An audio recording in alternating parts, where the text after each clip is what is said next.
ចាសួស្តីបងប្អូនថ្ងៃនេះខ្ញុំមកចែកវិធីសាស្ត្រធ្វើជ្រក់ត្រកួនណាទុកហូបជាមួយសាច់ងៀតសាច់គោងៀតឬក៏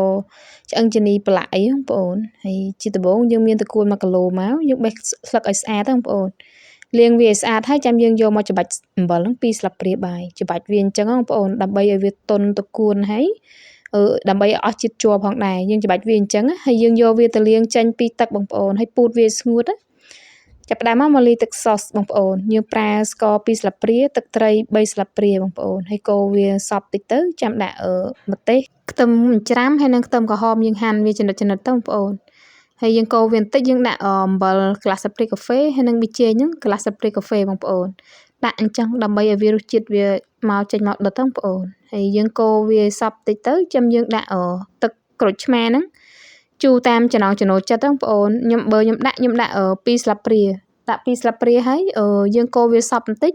យើងដាក់ត្រកួនយើងចូលមកបងប្អូនត្រកួនហ្នឹងពូតឲ្យស្រស់ទឹកបងប្អូនហើយយើងច្បល់វាតិចបងប្អូនកុំច្បល់ខ្លាំងណាយើងច្បល់វាតិចហើយសព្វចូលគ្នាហើយចាំយើងដាក់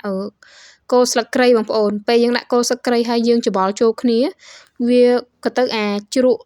នឹងវាចូលជាតិគ្នាវាឈ្ងុយចេញមកពេលយើងញ៉ាំគឺជាតិមកបងប្អូនហើយបងប្អូនយកវាដាក់ចូលទូទៅបងប្អូនដាក់វាឲ្យត្រជាក់ទៅมันឆ្ងាញ់វាស្រួយឆ្ងាញ់ណា